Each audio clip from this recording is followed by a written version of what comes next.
Je suis dans la forêt, je me ressource un peu.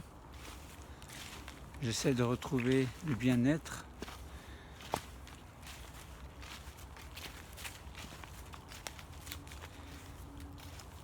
C'est vrai qu'il n'y a rien de mieux que la nature.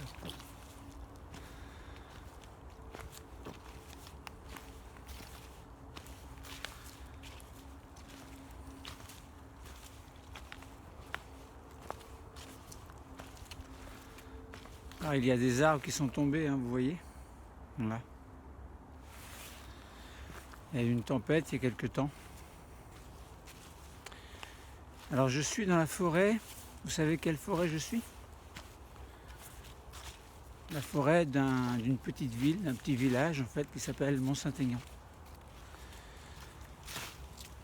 Donc c'est là où je vais régulièrement faire un petit peu de sport, 2 fois par semaine à peu près. Donc je fais à peu près 3 heures, 4 heures en continu, où ce que je fais, eh bien je cours à une allure moyenne, parce que bon, j'ai 63 ans, je ne suis pas un super sportif rapide, entre guillemets. Je suis très sportif, oui, mais bon, quand on a 63 ans, on ne fait plus les performances qu'on faisait à 20 ans, mais peu importe, pour essayer de garder la forme, je pense que c'est important de faire du sport, d'entretenir son corps, parce que le corps, il est fait d'os et de muscles, de sang, etc. Et il est fait pour travailler, le corps. Il n'est pas fait pour rester assis toute la journée dans son bureau, dans son coin ou à son travail. Lorsque c'est le cas, eh bien, il faut profiter de certains moments de loisirs pour s'aérer un peu. Alors quand on habite à la campagne, c'est facile, hein. Comme moi, par exemple, je peux venir régulièrement m'entraîner. Donc comme je disais tout à l'heure, au moins 2 fois par semaine, à peu près 3 à 4 heures en continu. Alors donc j'alterne, en fait au départ je fais 3 km au départ. Alors puis ensuite eh bien, je continue, j'atteins les 10 km, mais pas 10 km en courant, 10 km en faisant. Donc j'ai un parcours sportif en fait où je fais beaucoup de mouvements. Autrefois quand j'étais plus jeune je faisais du karaté. Et oui, je faisais du karaté alors. Donc je garde les mouvements, je garde les connaissances et j'essaie de les appliquer dans la nature en travaillant les mouvements. Voilà, donc je fais des milliers de mouvements en fait pendant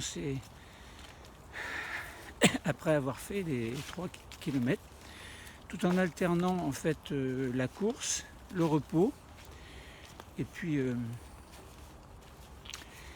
voilà, ça m'emmène comme ça pendant 3 heures sur le chemin du bien-être.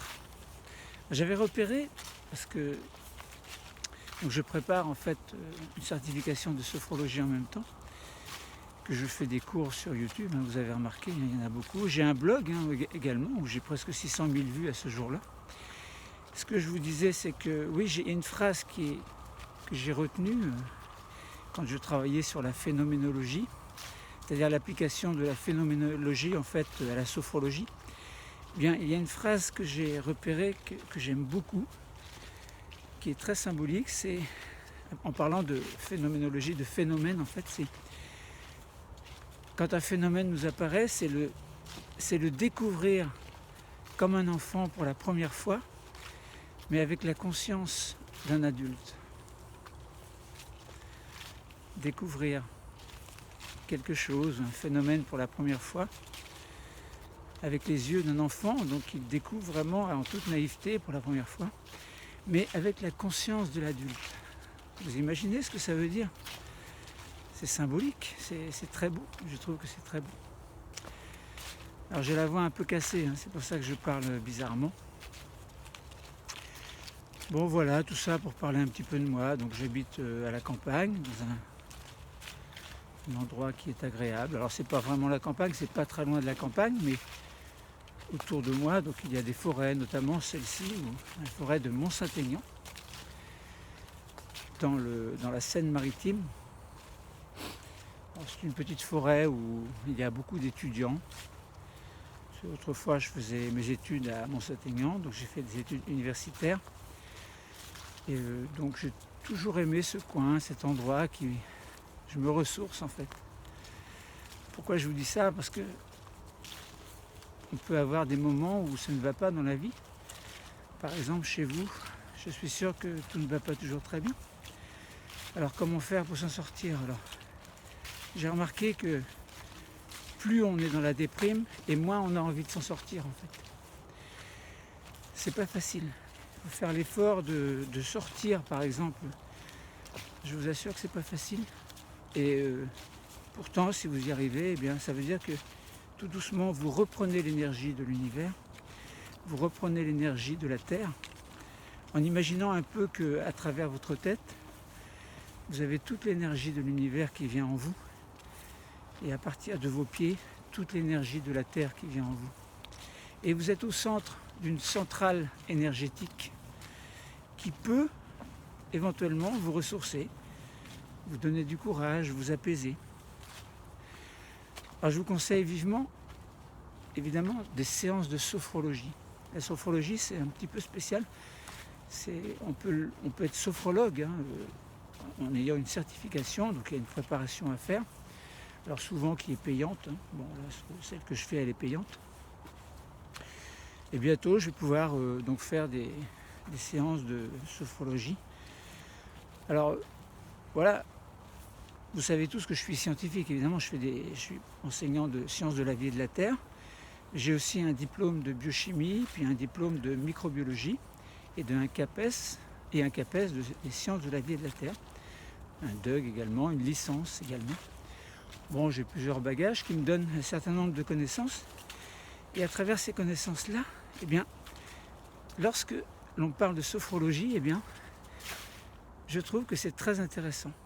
Très intéressant parce que c'est quelque chose qui est très sérieux et qui peut vraiment vous apporter des choses bénéfiques, mais attention, la sophrologie à elle seule ne suffit pas à vous apporter du bien-être. Il faut que le sophrologue vous convienne également.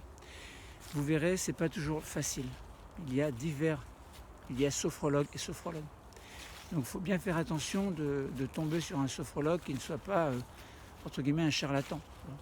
La sophrologie, c'est pas du mysticisme ou quoi que ce soit. C'est quelque chose qui est très sérieux.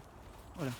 Je vous propose je vous conseille de vous plonger dans les lectures sur internet, etc. Écoutez quelques-unes de mes vidéos que j'ai faites également sur la sophrologie.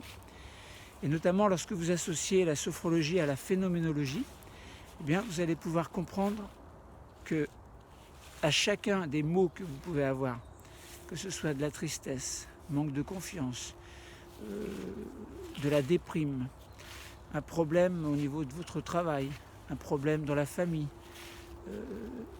donc avec des problèmes plus ou moins graves, eh bien, à travers cette technique, cette méthodologie, eh bien, vous pouvez apaiser un petit peu ces problèmes qui vous prennent à l'intérieur et qui, quelquefois, ont du mal à disparaître.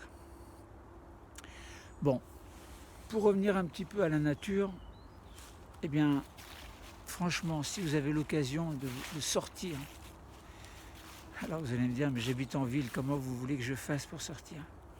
Ouais, c'est vrai. Ouais, c'est vrai, mais si vous habitez là, est-ce que c'est votre choix? C'est votre choix, c'est pas votre choix?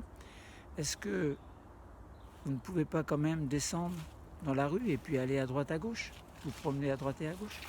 Il y a toujours un endroit où on peut se ressourcer, même chez soi. Mais c'est vrai qu'il faut sortir de temps en temps. Il ne faut pas rester enfermé.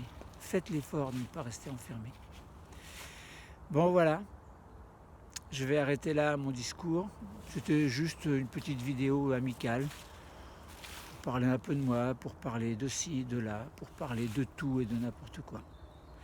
La vie elle est belle, oui, mais pour qu'elle soit belle, il faut la construire de manière à ce qu'elle soit belle. Et n'oubliez pas une phrase que j'aime beaucoup et que je vous invite à aimer également, c'est quelquefois se laisser aller et laisser apparaître des choses, des phénomènes, avec le regard d'un enfant qui découvre pour la première fois ce qu'il voit, mais avec la conscience d'un adulte. Alors d'un adulte sain de corps et d'esprit, bien entendu. découvrir les choses, les phénomènes, comme si c'était la première fois, comme si l'on était un enfant qui découvrait la vie, la nature et toutes ces choses qui peuvent être merveilleuses, cruelles aussi, mais merveilleuses. Et tout ceci est bien avec la conscience de l'adulte. Je vous dis à très bientôt sur une autre vidéo peut-être dans la rue, peut-être dans la forêt, pourquoi pas.